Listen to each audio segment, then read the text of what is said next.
Hello అండి. అందరికీ నమస్కారం. ఫ్రెండ్స్ ఎలా ఉన్నారు? అందరూ బాగున్నారు కదా! ఇది నేను మా ఫ్యామిలీతో కలిసి పార్క్‌కెళ్ళాను. అంటే ఈ మధ్య కొంచెం నాకు అన్‌ఈజీగా అనిపించి కొంచెం అంటే ఇంట్లోనే అలా ఉండడం వల్ల నాకు డిప్రెషన్‌లాగా అనిపించింది. అలా బయటికెళ్తే కొంచెం మనసు కూడా ప్రశాంతంగా అనిపిస్తది కదా! అని చెప్పేసి పార్క్‌కి వెళ్ళాను. ఆహ్, చాలా హ్యాపీగా అనిపించింది. ఎప్పుడూ వీక్లీ వన్స్ అన్నా సరే మనం అలా బయటికెళ్ళకపోతే మనకి ఇంట్లో ఉన్న స్ట్రగుల్స్ వల్ల మైండ్ డిస్టర్బ్ అయిపోయి చిరాకుగా అయిపోతాము. మెయిన్ ఇంట్లో ఉండే లేడీస్ ఎందుకంటే ఇంకా ఇంట్లో పనులు చేసుకుంటా నాలుగు గోడల మధ్య ఉంటాం కాబట్టి చాలా డిప్రెషన్‌గా అనిపిస్తది కాబట్టి ఏదో ఒక టైం చూసుకొని మన గురించి మనం ఆలోచించుకుంటూ బయటకి వెళ్ళాలండి. లేకపోతే చాలా ఇబ్బంది పడాల్సొస్తది. ఇంకా స్ట్రెస్సు, ఇంట్లో ఆలోచనలు ఎప్పుడున్న ప్రాబ్లమ్సే గానీ అలా వాటి గురించి ఆలోచించుకొని ఉండిపోతాం. అలాగే బయట ప్రపంచాన్ని కూడా చూసుకోవాలి. వీలుంటే ఏదైనా జాబ్ అనేది చేసుకోవాలండి. లేకపోతే చాలా ఇబ్బంది పడాల్సి ఉంటుంది. హెల్త్ ఇష్యూ మెంటల్‌గా ఇబ్బంది అంటే టెన్షన్స్ ఎక్కువైపోతూ ఉంటాయి. ఆహ్, ఇప్పుడున్న సిట్యుయేషన్ ప్రకారంగా అయితే చాలా ఇబ్బందవుతుందండి. అందుకే మన రిలీఫ్ కోసం ఉన్నంతలో ఏదైనా మంచి ప్లేస్‌కి వెళ్ళడం గానీ, నచ్చిన పని చేయడం గానీ చేస్తున్నప్పుడు మనకు మైండ్ రిలాక్స్‌గా ఉంటేనే ఏ పనైనా మనం మంచిగా చేయగలుగుతాము. వాళ్ళైతే కొంచెం నాకు పీస్‌ఫుల్‌గా అనిపించింది. ఇక నుంచి నేను ఒక వీక్లీ వన్స్ అన్నా సరే ఇలా ఎక్కడికైనా బయటికి వెళ్ళాలని అనుకుంటున్నాను. అలాగే పిల్లల్ని కూడా తీసుకెళ్ళండి. మంచి యాక్టివ్‌గా కూడా ఉంటారు. మైండ్ పని చేస్తేనే కదా మనం ఏదైనా చేయగలుగుతాము. ఆహ్, పిల్లలున్నంత యాక్టివ్‌గా మనం ఉండలేదంటే పిల్లలు మంచిగా ఆడుకుంటారు. ప్లస్ వాళ్ళు అన్నీ ఆళ్ళకేమి తెలీదు ఇంట్లో ప్రాబ్లమ్స్ గురించి కూడా మనకి తెలీదు కదా! మనమైతే ఇంక అన్నీ ఆలోచించుకుంటూ ప్రతి ఒక్క పని చేసుకుంటూ ఉంటాం కాబట్టి మనం ఇంకా మెంటల్లీ బాగా డిస్టర్బ్ అయిపోతూ ఉంటాం కదండీ!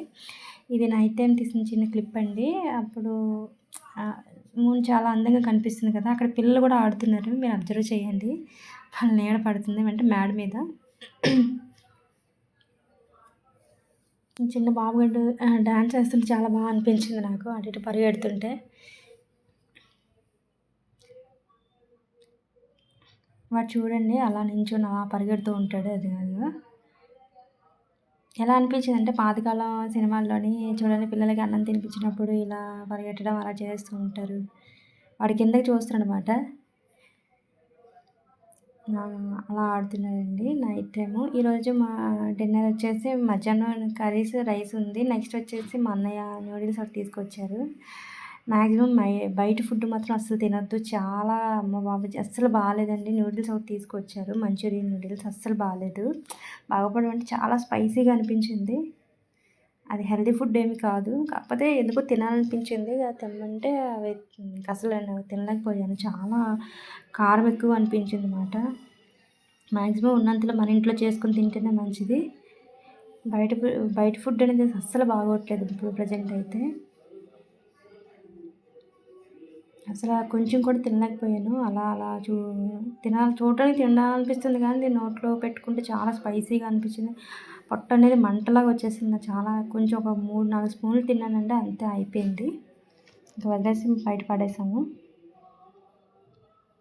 మాక్సిమం బయట ఫుడ్ మాత్రం అసలు తినొద్దండి.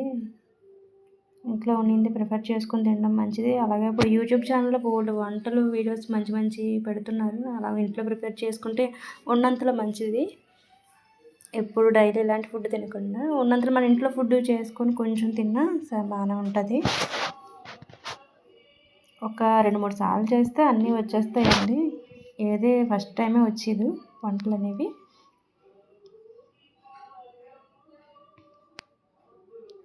అలా తినాలనిపిస్తుంది కానీ అలా కలుపుతూ ఉన్నాను. కొంచెంగా తిన్నా సరే చాలా స్పైసీనెస్ ఎక్కువైపోయిందండి. చాలా ఎక్కువగా అనిపించింది. నేనైతే తినలేదు. తర్వాత కొంచెం ఫ్రూట్స్ ఉంటే అవి కొన్ని తిని కొంచెం మజ్జిగన్నం తిన్నానండి. చాలా కారంగా అనిపించింది నాకు. చాలా కారం ఇలా నోట్లో పెట్టుకునేసరికి చాలా ఇబ్బంది అయిపోయింది. ఎవ్వరూ తినలేదు. అందరం పడేసామన్నమాట. ఏమో ఈ మధ్యకాలంలో ఫుడ్ అయితే బయట ఫుడ్ అస్సలు బాగోట్లేదండి. ఏ ఫుడ్ కూడా బాగోట్లేదు. ఏదో తప్పక ఇంక తినాల్సొస్తే మనం తినాలి గానీ పర్టిక్యులర్‌గా ఇంకా వారానికి ఒకసారి ఇలా తినాలి అన్నది మాత్రం పెట్టుకోకండి. ఇంట్లోనే మంచిగా ప్రిపేర్ చేసుకొని తినండి. మన హెల్త్‌కి మంచిది. మనకి మంచిది. ఇదిగోనండి ఇక్కడ నేను బనానా ఒకటి తీసుకున్నాను. నా కారంకి ఇంకా నాకు నోరు మంట బాగా వచ్చింది. ఇంకా తినలేకపోయాను. అదో పక్కన పెట్టేశాను. అలాగే ఈ ఫ్రూట్ ఒకటి తీసుకున్నానండి. అలాగే ఫ్రెండ్స్ ఇక్కడి నుంచి డైలీ వ్లాగ్స్ వస్తూ ఉంటాయి. డైలీ అని కాదు, వీక్లీ వన్స్ 2, 3 టైమ్స్ పెడుతూ ఉంటాను. వ్లాగ్స్ పెడతాను. షార్ట్ వీడియోస్ కూడా పెడతాను. అలాగే మన ఛానల్ కూడా సబ్స్క్రైబ్ చేసుకోండి. నచ్చితే ఒక లైక్ అయితే ఇవ్వండి. థ్యాంక్ యూ అండి. Thank you for watching. Bye.